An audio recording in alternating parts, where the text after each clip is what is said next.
hoje seria, né? Muitos da imprensa falavam, hoje é o dia D pro Bolsonaro, o Pazuello vai falar. Só que nada. Além do Pazuello não se utilizar do direito de ficar em silêncio, ele não baixou a cabeça pros senadores, não. Aliás, eu vou mostrar para vocês alguns trechos que eu recortei, onde o Renan Calheiros quis crescer para cima do ministro, cara, e ele não se acovardou, não. Ele falou, você tá querendo que eu responda coisas que vocês querem ouvir. Ou seja, o Pazuello, ele não se acovardou, como muitos estavam falando, que ele era um covarde, né? Enfim, falaram um monte de besteira aí. Mas que nada, ele foi super firme, super seguro. A fala introdutória dele eu achei muito boa. N outras narrativas foram enterradas, quer dizer, as narrativas seguem perdendo para os fatos. E isso, evidentemente, gera um desespero na imprensa, gera um desespero para a oposição. Agora, um outro ponto que eu queria comentar com vocês é o seguinte: como a CPI está minguando, e para mim não vai dar em nada essa CPI, fica nítido que eles já estão procurando outro alvo e já encontraram o Ricardo Salles. Então eles querem, pelo Ricardo Salles, perseguir o Bolsonaro, prejudicar o governo. E por que eu estou falando isso? Ele teve o sigilo telefônico quebrado pelo Alexandre de Moraes. Ele teve hoje que comparecer para um depoimento na Polícia Federal, numa operação suspeitíssima, onde o STF só pediu que o PGR fosse avisado após a operação, tá? E isso é uma excrescência. Inclusive, tá? Eu quero até ler aqui um trecho da reportagem da Gazeta do Povo que fala sobre isso. Olha que absurdo. Ao autorizar a operação contra Salles, o ministro do Supremo determinou que a PGR fosse informada do caso apenas após o cumprimento dos mandados de busca e apreensão. Abre aspas. Após o cumprimento das diligências, desse imediata ciência à Procuradoria-Geral da República, escreveu o ministro. O procedimento de comunicar à PGR sobre é praxe. Em nota, o PGR diz que não foi instada a se manifestar sobre a medida, o que, em princípio, pode violar o sistema constitucional acusatório. Bom, o STF cumprir quando convém a Constituição, isso é uma coisa que no Brasil, lamentavelmente, a gente vê com certa frequência. E aí também o que me chamou a atenção foi um tweet da procuradora Tameia Danelon, que ela disse o seguinte, pesado, ó. Em 21 anos como membro do MP, do Ministério Público Federal, eu nunca testemunhei uma operação policial sem a ciência do Ministério Público. Como titular da ação penal pública, o MP sempre, e ela coloca em letras garrafais, deve tomar ciência da realização de medidas cautelares em uma investigação conduzida pela polícia. Então, é uma coisa estranha, tá? Eu fico com a sensação de que porque assim, o Bolsonaro ele é odiado pela imprensa, ele é odiado pelos ministros do STF, o sistema, né, o tal do establishment, não gosta do Bolsonaro porque ele não divide, entre aspas, o bolo da roubalheira, porque até onde se sabe até hoje não tem esquema de corrupção na vigência do governo. Então é claro que o Bolsonaro é uma pedra no sapato de muita gente. Então claro que o sistema quer que ele seja substituído. Eu fico com a impressão de que, como a CPI não vai dar em nada, a esperança deles seria o depoimento do Pazuello, mas assim, narrativas foram enterradas. Agora já vai para o Ricardo Salles. E eu temo que o Ricardo Salles seja o próximo ministro que o Bolsonaro vai ter que demitir por pressões do Congresso, do STF, da imprensa, toda essa palhaçada que a gente já viu com outros ministros. E lógico, né, você atacando o ministro do Meio Ambiente, que é cravado, que é rotulado como um ministro da ala ideológica, então é muito óbvio que é um alvo interessante para os odiadores do Bolsonaro, para quem odeia esse governo. Porque desgastou o Salles, desgastou automaticamente o governo, já que ele é da tal ala ideológica. Então, fico com esse sentimento. CPI já ninguém tá pondo mais fé, então agora a artilharia está se voltando para outras figurinhas, no caso agora o Ricardo Salles. Voltando para a questão da CPI, eu separei aqui alguns vídeos, tá, que eu achei bem interessantes da CPI de hoje, desse teatrinho, né, dessa farsa, e eu queria aqui compartilhar com vocês. Eu coloquei nas minhas redes sociais, também teve bastante repercussão, porque realmente o Pazuello mandou muito bem. Então o primeiro vídeo que eu coloquei é o seguinte: falácias. Pazuello responde à insinuação de Renan Calheiros em relação à influência dos filhos na pandemia, né, nos filhos do Bolsonaro. Então vou dar aqui o play para vocês verem o que o Pazuello respondeu. Os do presidente da República influíram de alguma forma na administração da pasta da saúde? Tá, então esse é o Renan falando, né? Olha, eu esperava, coloco aqui uma coisa interessante, da mesma forma que eu esperava ter mais conversas com o presidente, Eu quero dizer também que eu esperava que eu pudesse conversar mais com o Flávio, com o Eduardo, com o Carlos. Vamos conversar mais, Pazuello. E eu não tive. Continuar conversando. Pelo contrário, pouquíssimas vezes encontrei os filhos do Presidente, está me presidente. citando. Eu estou aqui presente na CPI. Ele só perguntou. Se um filho não pode falar com um pai, eu não consigo entender essa narrativa onde o relator quer chegar, com todo respeito. Então, mas voltando, não havia nenhuma influência dos 3 filhos políticos do presidente. E volto a colocar, eu achava que eu ia me encontrar mais com eles. E faço essa observação aqui, tanto com o próprio presidente. Mas não houve isso. A pandemia nos consumia o dia inteiro, nem para encontros sociais, nada. Foi muito pouco encontro. Então, Muito pouco beleza. encontro, devia ter havido mais. Mais uma narrativa enterrada. A próxima foi uma treta aí que, enfim, não avançou muito, mas já foi um mal-estar e o Pazuello não abaixou a cabecinha para o Renan Calheiros. Isso aqui é quando eles estavam conversando sobre as vacinas da Pfizer. Então, veja a postura do Renan e veja como se comportou o Pazuello, que não se acovardou. Vossa Excelência respondeu. Eu só Vossa respondo por Excelência mim. respondeu. É isso? Eu só respondo por mim, senador.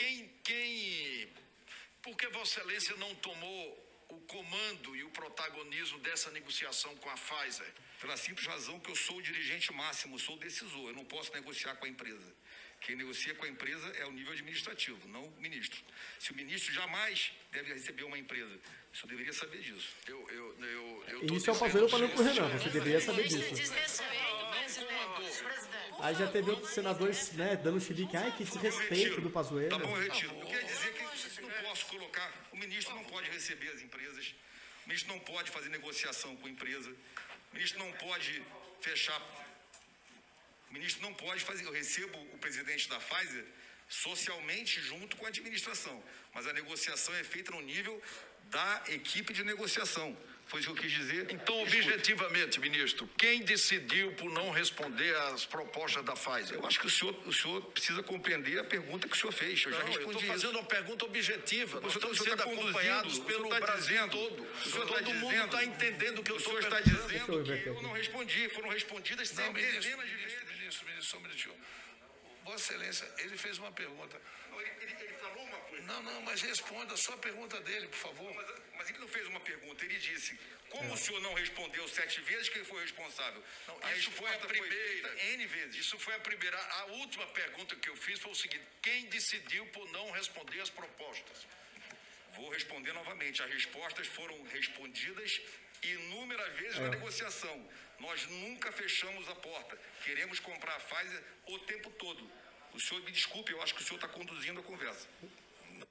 Isso foi excelente para baixar a bolinha do Renan. E assim, o Renan deu para notar que ele ficou com medo do general. Porque vocês se lembram muito bem que o Renan deu voz de prisão pro Van Garten. Vocês se lembram, né? Ele que cresceu para cima do ex-secretário, deu uma de machão. Agora com o general ele ficou pianinho. Se fosse um outro depoente que tivesse se comportado dessa maneira, o Renan cresceria para cima da pessoa. No caso do general, ele sentiu que o buraco é mais embaixo.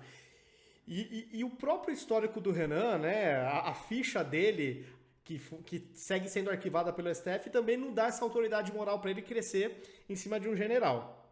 Um outro trechinho que eu quero compartilhar aqui com vocês é o Renan se frustrando, né? Porque você vê que ele não está conseguindo as respostas que ele quer do general. Da decisão de que não poderia comprar? Não. Nunca falou? Nunca falou para que eu não comprasse um AI do Butantan. Mas ele falou publicamente. Ele falou publicamente. Para o Ministério ou para mim, nunca. Até porque eu não tinha comprado nada. Até porque eu não podia comprar nada. Não, Mas Vossa Excelência, pode não agradar, mas é verdade. Vossa Excelência realmente acatou ou não acatou a ordem presidencial? Ele não me deu ordem para não comprar nada, senador, já falei. Como foi formalizado o cumprimento? Olha a dessa frustração, porque tudo... Não foi formalizado porque Narrativa nunca é foi efetuada a ordem. rala abaixo, né? Vossa Excelência produziu algum documento interno do Ministério para... Não foi formalizado, nem foi interrompido nada do Ministério. Nunca houve a ordem. Aquilo foi apenas uma posição do agente político na internet. Qual foi a justificativa técnica dada para que a compra não fosse efetivada? Não havia a compra, não havia contrato, só havia o termo de intenção de compra e foi mantido. Vossa Excelência, em alguma oportunidade, insurgiu-se contra a ordem do presidente ou concorda com ela? Nunca foi dada esta ordem, senador. Nunca foi dada. Publicamente foi postada. Nunca foi dada. Postagem. Postagem. Em lives. Vou explicar para o senhor. Olha que legal agora. Ele vai desenhar. Postagem na internet não é uma ordem. Uma ordem, ela é uma ordem direta, verbal ou por escrito. Nunca foi dada. Nunca. Teve que desenhar pro Renan Calheiros, né? Então, Vossa Excelência não tem como concordar ou não com ela, porque ela nunca Olha foi o tom dada. de frustração do Renan. Tá bom. Vossa Excelência tomou alguma medida relacionada à condução da pandemia por ordem direta do Presidente da República? Nenhuma. Passamos ao COVAX Facility. Tá, então esse... Deixa eu ver se eu tenho aqui mais algum trechinho para mostrar para vocês. Aqui a esta O chilique do Humberto Costa, quando o Pazuello, né, rememorou o termo pichuleco, e aí acho que o Humberto Costa ficou meio chateado, né, porque afinal de contas é o ídolo dele, o ex-ladrão Lula, que foi lembrado, mas de uma maneira que remete à ladroagem do governo, né? pichuleco. E ao falar em pichulé, Vossa Excelência quis citar alguém? Claro que não.